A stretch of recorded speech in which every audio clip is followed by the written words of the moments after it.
For single moms, I think the 3 things you need if you come to Mérida, you need one, oh my gosh, I chose a bad house for my child. We're not in the US anymore. Yeah, exactly. So we are always late. I'm so sorry. Because calling is intimidating. Yeah, I know. Because Spanish is fast. I know. You look so calm and I'm so not calm. Everybody's been saying that you're up to no good. Everyone has been telling me. Welcome. We are doing an interview with the amazing Barby. I talk about you all the time because you helped me with my visa extension, as well as she advised me not to extend my visa back in December because the cost was just not worth it. Today, I want to talk about, one, we've got a crazy amount of expats coming to Mérida, and so they're all, of course, needing a place to live. I've only ever done Airbnb, and I'm happy with it. I love where I'm at, but a lot of people want to have a longer lease. They don't want to be in the Airbnb. So I am curious, what do you recommend Americans or expats, not necessarily Americans, do in terms of figuring out where to live or what they want to look for? Well, the first thing I always recommend to my clients when they come here, when they arrive, visit first, So a couple of times they come first and then see the city, if they fit in with them, whatever, But if you don't do that, doesn't matter, You can come here. I always recommend them taking an Airbnb for at least 2 or 3 weeks, Yes. When it's your first coming and your first visits, and then divided that weeks in different places. Yeah. So try to find different neighborhoods and then try it, So at least you're gonna have the sense about the city and where everything are and all this stuff, So I'm gonna say the safest part of the city. All the city is safe, but the safest part of the city would be the north part, of course. So I personally divided the north in 2 parts, So we have the affordable part of the north and the fancy part of the north. The more expensive. The more expensive ones. And I think people get confused. They think that Mérida and all of Mexico is super cheap, and it's like, it's affordable compared to a lot of US places. But if you want to spend $1 million, I'm sure the opportunity is here. And then of course, if you go super low end, you're going to be losing some of the amenities that maybe matters to you. So it's really important, I think, to know what you need. Do you have to have what you want and what you need? Because if you fool yourself into thinking you can get a $200 location and love everything about it, maybe, but maybe not. Yes. So money is not the most important. My clients, I always tell them, you can find your perfect spot here in Mérida. Mérida have a perfect spot for everyone, So it depends what you're looking for and what you want. Centro, it's beautiful. Yes. It's amazing, Walkable. but it's for tourists. It is. So I'm gonna say for living here, if you're gonna come here for living, a long term, you need to double thinking about that. For example, I won't recommend it with people with kids or pets. Why? Because mostly of the houses in Centro don't have a space, don't have gardens in front, don't have gates, and then that means that you open the door, if your kid run away, not it's saying a that busier area, it is busy. So things happen there in Centro that you need to think about it. For couples, for younger couples, it's amazing. They love it. Yes. I have a lot of clients living here, younger couples. They love to walk all over there. They like the vibe and Centro and all this stuff. So even now, when there's no, because when I first got here before coronavirus, we had the Friday night events, the Saturday, every day of the week, there was a party in Centro, and so it was awesome. But I think even now, it's still a much happening vibe. It's still an upbeat place, even without all of the official parties, I guess, that we have. Yeah, well, I think the governor said that now they need to close at 10. So the things that most of the places do is they're just open earlier. So that's which the is helpful solution. for those of us that want to go to bed early. So I think basically that's the solution. They're just take the decision to open earlier and then they have more time for enjoying. So but I love it. This is still cute. It is still crowded, and then if you come here to the center, you're gonna see the people. We are used to go out late because the hot. Yes. This is crazy hot here. So Right now it's perfect, but very soon it will end. very soon. Let's start to do it in the mornings now, the heat. So very soon gonna be, I'm not saying hell, but pretty accurate, pretty close to the hell. So if you can handle the heat, you're gonna love Mérida. Mérida have everything. That's the only but that you're gonna say.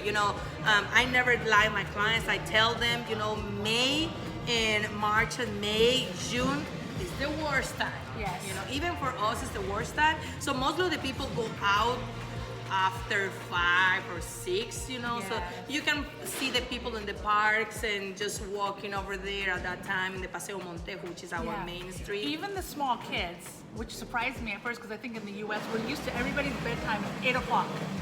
We fall asleep at 8, but here, because everyone starts going out later, then even the children are outside, which is cool because when Alex goes outside, he wants to play with other kids. So I'm grateful that even there's other kids outside, so yes. Oh yeah, I run in my kids to also at 10 p.m. Yes. Our sleep schedule, like my American brain is like, okay, we must go to bed at 8. But my realistic brain is like, it's not possible. It's not possible here. That's so funny when I started working with Americans, the first time that they invite me to go out, they say, oh, let's go to dinner. And I say, oh, perfect, at what time? And they say at 6. What? Yeah. At 6? Nobody ate at 6. What do you mean? And I say, yeah, dinner at 6. We lunch at 6. So, so 8, dinner at 6. Wait, you lunch at 6? Well, yeah. Late lunch, Okay. We can just lunch between 4, 5, sometimes 6. So what time is breakfast for a local Mexican? I'm gonna say 10. Okay. If you see, most of the places open at 10. So even they're the malls and the stores. So 10 o'clock breakfast, 4-ish lunch, and then 9-ish dinner? I think that works out. We Americans are weird. We'll have breakfast sometimes at 10 o'clock. But then at 12 or 1, we want to eat again, and then 5. So we condense the eating because we sleep. Or we pretend to sleep. Really, we're watching Netflix. We're not actually sleeping, but we're pretending to sleep. So all the good stuff for dinner, the tacos and tamales and the good stuff, they're going to open late. Yes. 7, 8, 9 even, so. Yeah, I went to a restaurant when we first got here. Google said the restaurant was open at 6, so we showed up at 6. And the host was there, like the people were there. They let us sit down, but they're like, we don't really open till 7. Like 6 is when we come to work and we start to prepare, but we're not ready for customers yet. So I'm like, oh. But luckily there was a park nearby, so we just went to the park. So it worked out beautifully. Your job description, well, one, you're a lawyer. What type of lawyer are you? What's your field, or how does that work in? Well, here in Mexico, when you're student in the college, for the law school, you're student 6 years to general law. Okay. So then after that, you're gonna take some specialty of some sort? Exactly. Okay. So me, in my case, I'm a family lawyer. So the things that I do is divorce, alimonies, all that type of things, and then I take a specialty in contracts. Yes. So we call that derecho mercantil. So I don't know the word in English, so it's mercantil. Mercantile? It's basically you do promissory notes and contracts and sales and buys and all this stuff. Awesome. And you work directly with notaries. Here, I know most of my clients get shocked for this new, but here, notary, it's something that is go higher than a lawyer. So I know in the United States, everyone could be a notary. Anyone can be. Here, no. For being a notary, you need to be a lawyer first. You need to do a specialty. You need to take an exam. You need to wait online because it's only 100 notaries for the whole Yucatan. Wow. So then when they're done, and then the next on the line gonna get it. So it's really difficult. Yeah. It's really difficult to be a notary. So a notary is something really, really important here. So when you say that you need to sign a contract with a notary, that means that have a value. Yes, a value, and truly value. That contract will be, no matter what, legal. So and other really important thing about Mexico, we are in Mexico, so all the contracts need to be signed in Spanish. So I'm so sorry about that, but that's the truth. So we offer to our clients to translate, of course, because most of my clients trusted me.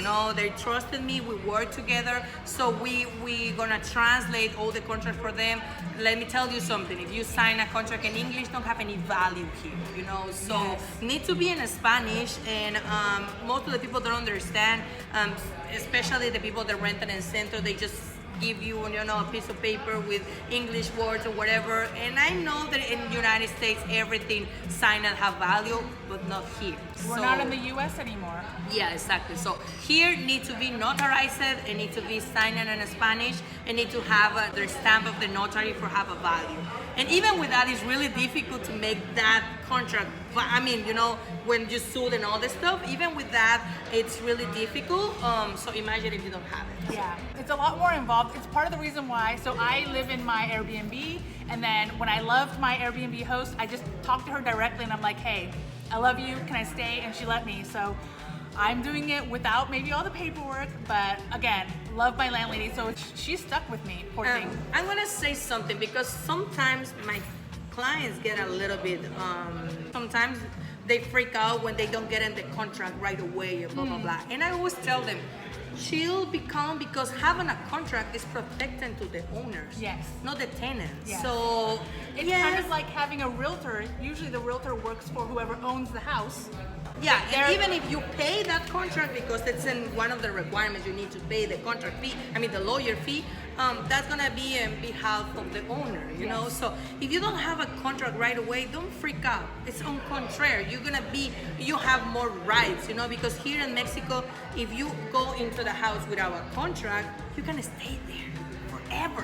Forever. She It's stuck like with me. Protects the owner, So not that's why necessarily the the contract renter. protects So. to the owner. So no owner. I only work with Mexican owners and Mexican realtors because in that way I can give them better prices Yes. for my clients. Yes. If you work with American realtors and American owners, that means They're overpriced bumping up the dollars. price. One of the things I hate, and I know it's popular, it's a way to make money, whatever, but people will they'll flip a house, right? They'll buy a house in the Yucatan for X number of dollars, and then they'll sell it for twice as much.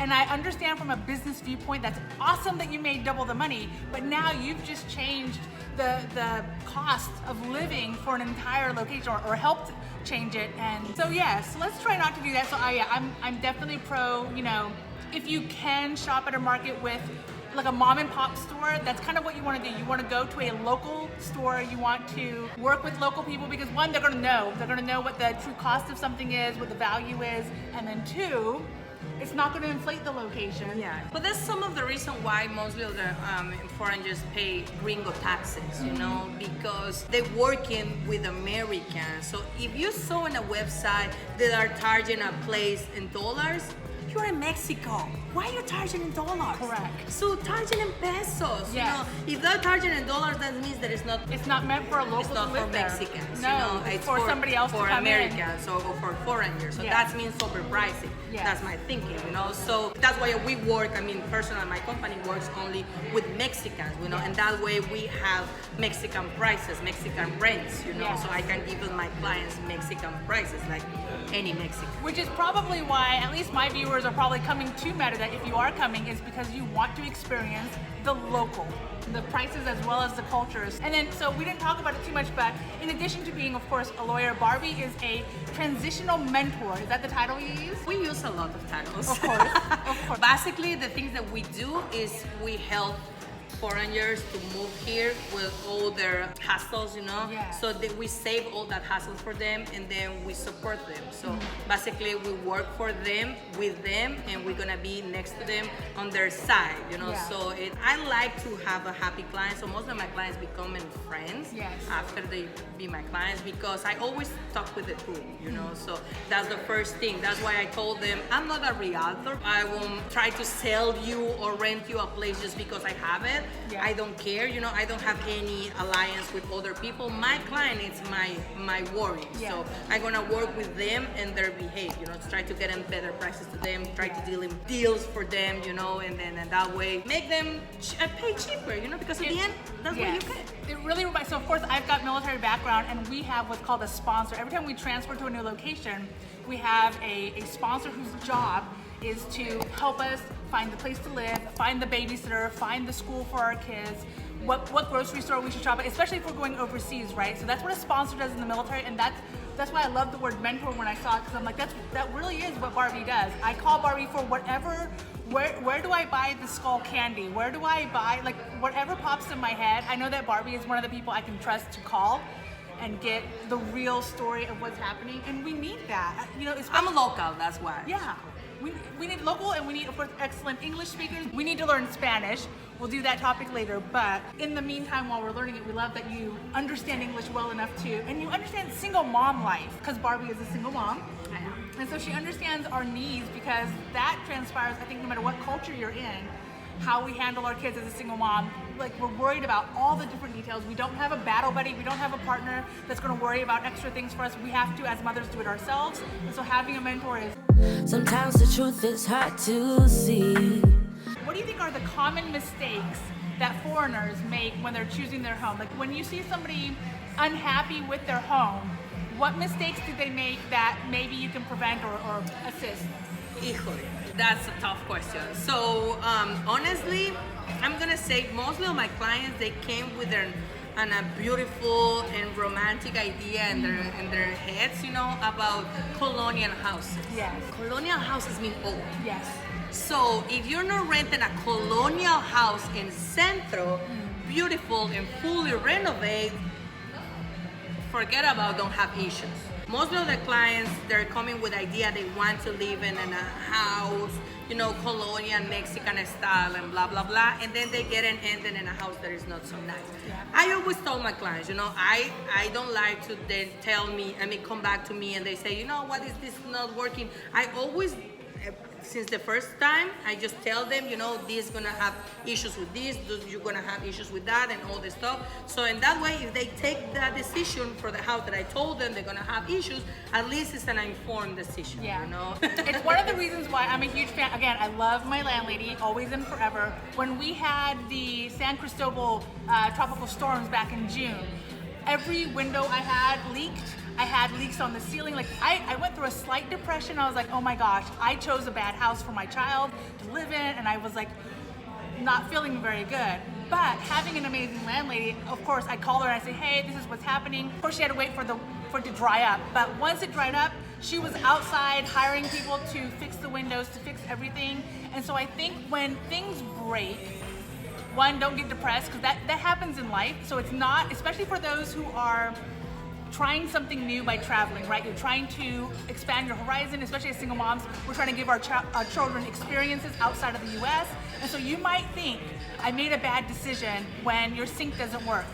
But part of travel, part of the beauty of traveling and meeting other people is the people. So give the owner a chance, call those owners, let them know, hey, this is broken, this is not working, etc., and see how they work with you. Because that made me love my house more, as well as, again, my landlady, who I can't speak enough about her, because she helps, right? When my dog was sick, she took us to the vet. When, like, just all the things.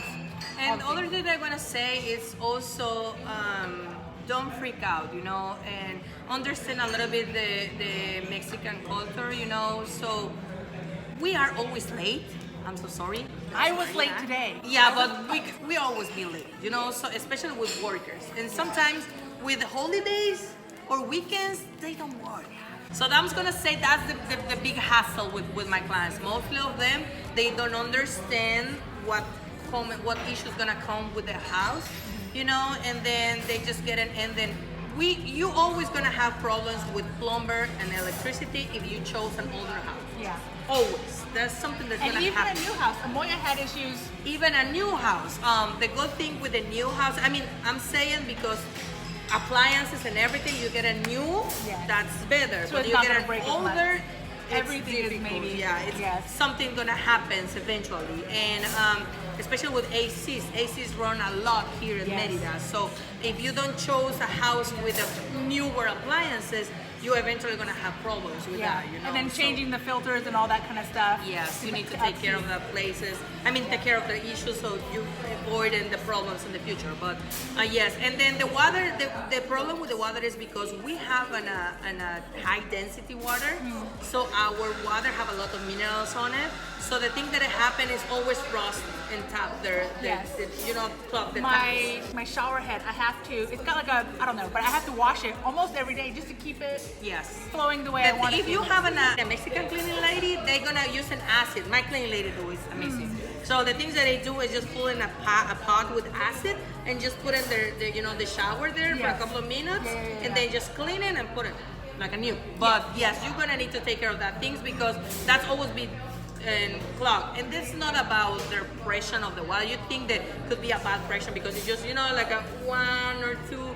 But it's not Yeah. that. It's not the pressure. It's the washer actually. Yeah. The thing is, I always say my clients because when they came here, they told me, they want to rent right away.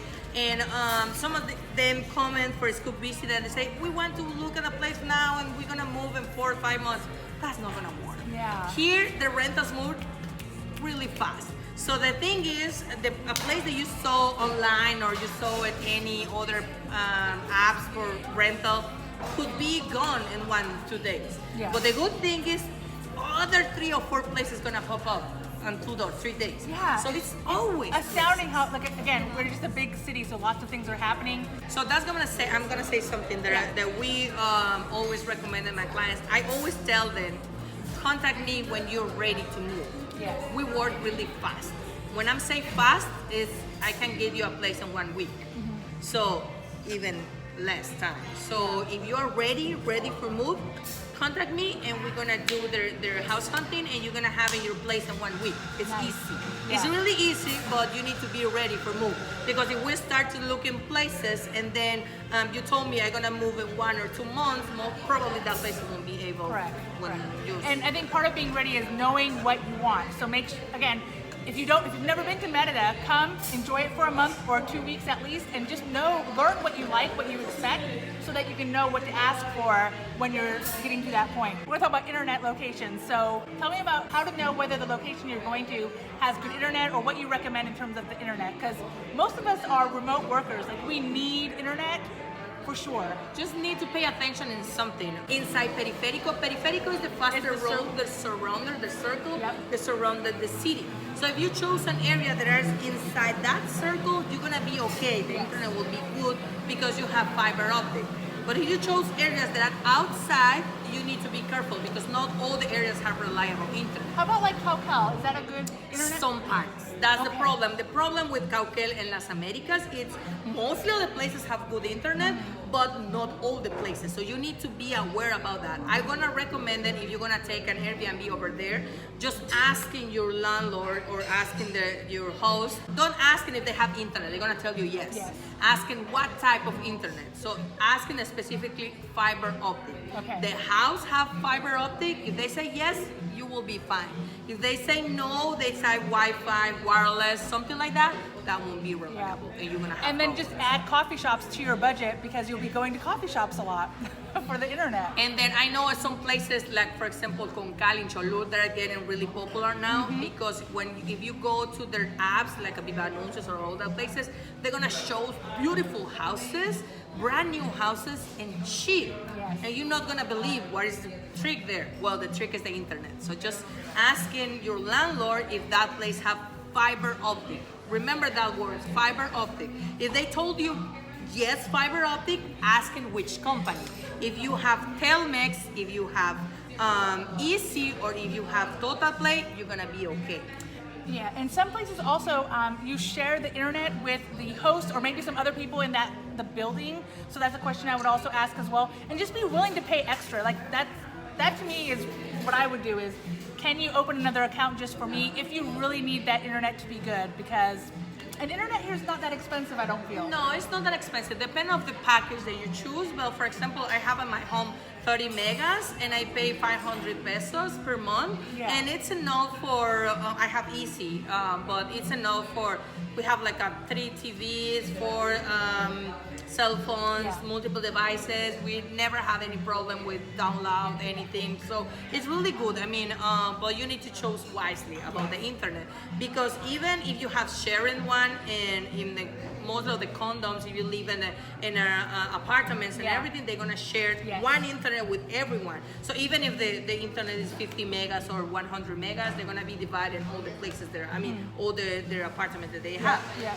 But if you chose an area outside Periférico, just even if you're willing to pay an extra internet or pay an extra contract, some of these places don't have ability. So the companies So it won't don't matter. have. Doesn't matter if you're willing to pay any amount for setup, it's not there. So the company's not working there. So it's not about money. So choose wisely. And I know some places they don't have Rappi outside they don't always have Rappi or Uber Eats. Uber Eats and Rapid and The food Didi delivery? Food. Food delivery. No. So you need to check it that. I'm actually before booking a place. That's why I always tell them, don't book an Airbnb for longer term. I know that they're gonna give you discount, but sometimes you kind of cut it in a place that is not good for you, and then you're gonna lose that money anyway. Yeah, and especially if you live off of the internet, if your job relies on the internet, a month might be a long time. So that actually makes a lot of sense. I had somebody ask me if you can live here on $1,200 US, which is 24,000 24,000 pesos, I think. Yeah, definitely you can. I mean, I'm gonna say something. I'm a local, so I live a little bit down in the centro, in the south part of the centro, but I pay 2,000 pesos of rent, which is wow. like a $100. Really simple apartment, 2 bedrooms, 2 bathrooms, nothing on it. It's fully unfurnished, so I furnish it. It's not in the best place of the city, but it's not dangerous either. Yeah. But the thing I'm saying is you can find whatever you want if you are able for commit, you know, so and then chose your middle. Because if you want a brand new place with 2 bedrooms fully furnished and they're fancy part of the north and you want to have a pool and you want to pay $300, that's not gonna happen. No. You know, so the problem is just be aware about exactly what you want and also choose wisely your places. And then the areas, we have a lot of areas. I mean, a lot of for local areas or more local sense areas that you can live. For example, you live in a local area and that's completely safe, you know, the area is safe. The only thing is don't look so beautiful or fancy like the north, okay? But if you can, I mean, if you will be able for living there and you know there's a safe place and you can walk, because you can walk, it's not a problem over there. Maybe the streets are not so beautiful, but you are saving money over there. So that's my point is you can have whatever you want, and then if you are willing to pay for it. You can live with $1,200 per month, yes, you can. But you know, that's some plus to living in an area for locals. You will have a lot of things nearby to you. A lot of small restaurants here in Mexico. Mostly all the people just renting a place and they're living in their top and they open a restaurant at the bottom. You know, so they have a tacos and all that places there. And the fancy part of the north, you won't have that. You have Merci. You have a full restaurant. They're really good restaurants. That is a little more expensive. A little bit more expensive, yeah. For single moms, I think the 3 things you need if you come to Mérida, you need 1, a community. We have, of course, the Single Moms Do community that I highly recommend. 2, you need a local mentor who knows all the things so you can ask, because sometimes even in our groups, they'll ask me, because I've been here a little over a year, and they assume that maybe I know all the things, but I don't. I don't. And so what happens if they ask me, sometimes I'll be like, Barby? Or Lucia? Like I say, I'm local and I've been living all my life here. That doesn't mean that I know everything, but at least I have good sense about the things, you know. And the network side. So I have connections. And the 3rd person you need is Lucia, because she will give you the tours, all the cenotes you want to go to, all the ruins. That's what Lucia is here for. So those are the 3 people you're going to need to connect with for sure when coming to Mérida. I think that's all the questions. Is there anything else you think you would like to talk about? No? Okay. Well, then we're just going to wrap this up. Thank you so much. And we're going to harass you again about this later. Definitely. Everybody's been saying that you're up to no good. Everyone has been telling me that you got me hooked. You're playing it big time. You're feeding me lies. Everyone has been bugging me to sever the ties, but I would never